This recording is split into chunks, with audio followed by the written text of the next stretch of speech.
अस्सलाम वालेकुम, मैं हूं डॉक्टर मोहम्मद अजीम और आज की एपिसोड में मैं डिस्कस करूंगा थायामीन और नियासिन, इनके बायोकेमिकल फंक्शन, इनका स्ट्रक्चर और इनकी डेफिशिएंसी की वजह से डिजीजेस और इनके सोर्सेज। नेक्स्ट बी वन एक वाटर सॉल्युबल विटामिन है और इसकी जो एक्टिव फॉर्म है वो थायामीन पेरोफॉस्फेट है और ये कार्बोहाइड्रेट और अमीनो एसिड की मेटाबॉलिज्म करवाता है। बात करते हैं इसकी केमिस्ट्री की। कभी इसमें दो रिंग पाए जाते हैं, एक थायाजोल रिंग पाया जाता है और दूसरा पेरीमिडीन रिंग पाया जाता है और इनमें जो ब्रिज है वो मिथाइलिन ब्रिज है। थायामीन जो है ये ऐसा कंपाउंड है, ऐसा विटामिन है जिसमें सिर्फ यही नेचुरल कंपाउंड है जिसमें थायाजोल रिंग पाया जाता है और इसकी स्टेरिफिकेशन होती है जिसमें एसिड और अल्कोहल जो है वो मिलके फास्फेट पेरोफॉस्फेट बनाते हैं, थायमीन पेरोफॉस्फेट बनाते हैं जो एज ए कोएंजाइम के तौर पर काम करता है। और इसमें होता क्या है, इसमें एटीपी दिए जाते हैं और इस रिएक्शन को कैरी आउट करवाने के लिए जो एंजाइम यूज होता है वो पेरोफॉस्फेट ट्रांसफेरेज है। थायामीन पेरोफॉस्फेट बहुत से केमिकल रिएक्शन में, स्पेशली यहाँ पे अमीनो एसिड्स और कार्बोहाइड्रेट की मेटाबॉलिज्म हो रही होती है, वहां पे एज ए कोएंजाइम और को फैक्टर के तौर पे काम करता है। आप नीचे देख सकते हैं पैरोवेट से एस्टर CoA में यहाँ पे कार्बोक्सिलेशन हुई यानी कार्बन डाइऑक्साइड निकली और वहाँ एक कंपाउंड को दूसरे कंपाउंड में चेंज करने के लिए जिस को फैक्टर को एंजाइम ने हेल्प आउट की वो TPP है। नेक्स्ट जो है अल्फा कीटोग्लूटारेट से सक्सिनल CoA में कन्वर्ट हुआ तो वहां पे जिस को फैक्टर और को एंजाइम ने हेल्प आउट किया वो TPP है। नेक्स्ट ट्रांसकीटोलेज जो है उसमें वो टोटली डिपेंडेंट TPP है। अब ट्रांसकीटोलेज जो है वो क्या होता है? बेसिकली साइटोप्लाज्म में ये रिएक्शन होता है जो कार्बन के फ्लो को तेज करता है। तो नेक्स्ट जो है कीटो एसिड जिसमें अल्डिहाइड और कीटो ग्रुप दोनों होते हैं वो कीटो एसिड में कन्वर्ट हो जाते हैं। तो कीटो एसिड जो है वो इजीली ट्रांसफर करता है जो एनर्जी टू सेल। नेक्स्ट जो TPP है उसमें रोल प्ले करता है नर्व इम्पल्स में, उनके एक दूसरे के दरमियान ट्रांसमिशन में, ताकि जो मैसेज है एक नर्व से दूसरे नर्व में इजीली ट्रांसफर हो सके। वहां पे TPP जो है एज ए कोएंजाइम के तौर पे फंक्शन परफॉर्म करता है। नेक्स्ट डेली रिकमेंडेशन की बात करें तो थायामीन जो है वो ह्यूमन बॉडी को 1 से 1.5 मिलीग्राम पर डे के हिसाब से चाहिए होती है और ये ह्यूमन बॉडी में प्रोड्यूस नहीं होती इसलिए लेनी पड़ती है। बाकी बच्चों के लिए 0.5 से 1.2 मिलीग्राम पर डे के हिसाब से रिक्वायर्ड होता है, जबकि प्रेगनेंसी या लैक्टेशन के दौरान इसकी जो कंसंट्रेशन है वो इंक्रीज हो जाती है। नेक्स्ट बात करते हैं डेली सोर्सेज की। ये जितने भी ग्रेन्स और सीरियल्स हैं उसकी आउटर कवरिंग में पाई जाती है, लेकिन जब आप पॉलिशिंग करते हैं तो उसमें ये कहा जाता है कि उससे ये सरफेस, क्योंकि सरफेस ढक जाती है और वो फिर वो दोनों जो थायमीन जो है वो बॉडी के लिए अनअवेलेबल हो जाती है। जो सीला राइस है जिसे हम भगो के फिर खुश करके फिर उससे करते हैं, तो कहा यह जाता है कि अगर आप चावल बनाएं तो उसका पानी मत उंडेलें, पानी उंडेलने से थायमीन जो है लॉस्ट हो जाती है, इसलिए पानी को साथ ही रहने दें। नेक्स्ट बात करते हैं इसकी डेफिशिएंसी की। उसमें इसकी डेफिशिएंसी की वजह से वेरी वेरी हो जाती है। उन लोगों में स्पेशल होती है जो पॉलिश राइस यूज करते हैं और थायमीन की डेफिशिएंसी की वजह से लॉस ऑफ एपिटाइट, वीकनेस होती है, नौजिया होता है, मेंटल डिप्रेशन होता है और पाँव का ठंडा होना और पाँव में सुइयां चुभना, ये इसकी कमी की वजह से होती है। अब बात करते हैं biochemical changes in B1 deficiency की वजह से। कार्बोहाइड्रेट की मेटाबॉलिज्म चेंज हो जाती है क्योंकि ग्लाइकोलाइसिस साइकिल का एंड प्रोडक्ट पैरोवेट है। पैरोवेट ने आगे क्रेब साइकिल के थ्रू सेलों को एनर्जी प्रोवाइड करनी है। तो क्योंकि आप लास्ट स्लाइड्स में भी हम पढ़ चुके हैं कि हर जगह पे ये एज ए कोएंजाइम या कोफैक्टर तौर पे काम करता है, तो नहीं होगा तो पैरोवेट जो है वो सारा खून में ही जम मेन वो उसकी आगे सेलों तक पहुंचाएगा ही नहीं एनर्जी, तो सारा ब्लड में इकट्ठा हो जाएगा। तो लाजमी सी बात है हर सेल को एनर्जी चाहिए होती है।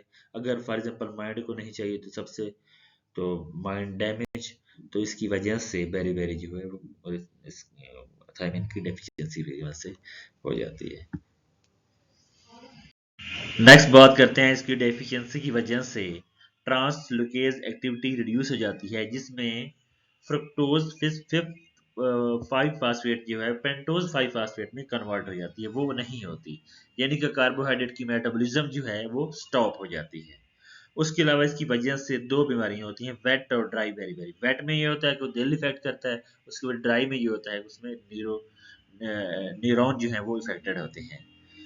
उसके अलावा इसकी कमी की वजह से लेग्स जो है उनमें पेन महसूस होता है, धड़कन तेज हो जाती है, ब्लड प्रेशर जो है आर्टरीज का ब्लड प्रेशर यानी कि जब पंप करता है तो वो इंक्रीज होता है, जबकि जब दिल बिल्कुल रेस्ट की हालत में होता है वो प्रेशर जो है वो बिल्कुल कम हो जाता है, और धड़कन तेज हो जाती है, नब्ज तेज हो जाती है, और बाज़ औक़ात इससे मौत भी वाक़ई हो सकती है। नेक्स्ट जो है वो डिजीज जो इसकी वजह से होती है इन्फेंटाइल बेरीबेरी, यानी कि जो बच्चों में पाई जाती है, उन बच्चों में होती है जो शुरू से माँ का दूध लेते हैं उसमें ही लो थायमीन होती है, तो फिर बच्चे जो हैं वो डायरेक्टली उससे इफेक्टेड होते हैं, जिससे बच्चों को नींद नहीं आती, वोमिटिंग होती है और रोते हैं।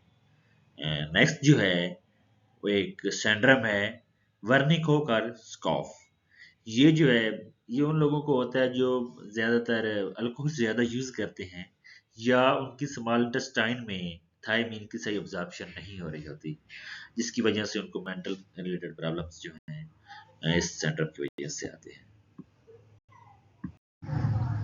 नेक्स्ट बात करते हैं नियासिन की। नियासिन जो इसको निकोटीनिक एसिड भी कहते हैं, क्योंकि इसको निकोटीन जो तंबाकू के लीव्स में पाई जाती है उसकी ऑक्सीडेशन से बनाया जाता है जब इसको मार्केटिंग करना होता है। लेकिन अब इसको निकोटीनिक एसिड नहीं कहा जाता, क्योंकि इस तासुर को ख़त्म करने के लिए कि इसको तंबाकू के लीव्स से एक्सट्रैक्ट किया जाता है। अब इसकी जो कोएंजाइम फॉर्म है NAD+ और NADP+ जो है वो ट्रिप्टोफान अमीनो एसिड से इसको बनाई जाती है। इससे कॉमन डिजीज जो होती हैं इसमें प्लेजरा है, जिसमें स्किन की डिजीज आ जाती है, इसको गोल्डबर्गर ने इन्वेंट किया था। गोल्डबर्गर ने बेसिकली जेल के कैदियों 10-12 कैदियों को लिए, उनको कहा कि मैं तुझे माफ़ी दिलवा दूंगा अगर आप ये वाली डिजीज ये वाले फूड लें जिससे ये प्लेजरा होती है, बस बेसिकली एक्सपेरिमेंट करने के लिए। एट द एंड उसने देखा कि आधे उसमें से डिजीज हो गए आधे ना हुए, तो फिर उसने सारों को ही रिहा कर दिया। तो इसके उसने फिर ये एट द एंड कंक्लूजन निकाला कि अगर मरीजों को ड्राइड मीट दिया जाए और या लीवर दिया जाए तो ये इनको प्लेजरा नहीं। नियासिन के जो प्रिकर्सर हैं दो, NAD और NADP, ये एज ए कोएंजाइम के तौर पे काम करते हैं, और जितने भी ग्लाइकोलाइसिस साइकिल है, क्रेब्स साइकिल है, और कार्बोहाइड्रेट है, प्रोटीन है, फैट की जितनी की ऑक्सीडाइज होकर एनर्जी प्रोड्यूस करवाते हैं, उनमें एज ए कोफैक्टर तौर पे ये दोनों जो कोफैक्टर हैं उन सारे प्रोसेस को स्पीड अप करते हैं, ऑक्सीडेशन रिडक्शन करवाते हैं, जिसकी वजह से वो प्रोसेस जो हैं वो जल्दी कंप्लीट हो जाते हैं। नेक्स्ट है ये दोनों जो हैं ये DNA की सिंथेसिस करवाते हैं, उसके अलावा सेल सिग्नलिंग करवाते हैं, उसके अलावा NADP जो है जो नियासिन का कोएंजाइम है वो प्रोटेक्ट करता है सेल्स को ऑक्सीडेटिव डैमेज से, जो कि ROS की वजह से होता है। नेक्स्ट ये इनहिबिट करता है लिपोलाइसिस को, जो कि एडिपोज टिश्यूज में होती है, जिसकी वजह से फैटी एसिड और ट्राइग्लिसराइड जो हैं वो ब्लड में नहीं आते। लास्ट जो है नियासिन इन्वॉल्व होता है न्यूरोट्रांसमीटर में, जैसा कि सेरोटोनिन है जो कि कंट्रोल करता है स्लीप को, एपिटाइट को और मूड। नेक्स्ट बात करते हैं डेली अलाउंस की। तो 15 से 20 मिलीग्राम जो है वो रिक्वायर्ड होता है, और बच्चों को 10 से 15 मिलीग्राम, जबकि ड्यूरिंग लैक्टेशन और प्रेगनेंसी जो है ये इसकी डोजेज इंक्रीज हो जाती हैं। अब अगर 1 ग्राम जो है आप प्रोटीन लेते हैं तो इसमें ये होता है कि आप 60 मिलीग्राम ऑफ ट्रिप्टोफान उसमें बनता है। वो 60 मिलीग्राम ट्रिप्टोफान जो है 1 मिलीग्राम ऑफ नियासिन के इक्वल है। तो इस डोज को समझते हुए आप इसकी कंसंट्रेशन जो है अपनी बॉडी में एडजस्ट कर सकते हैं। नेक्स्ट बात करते हैं डेफिशिएंसी सिम्टम।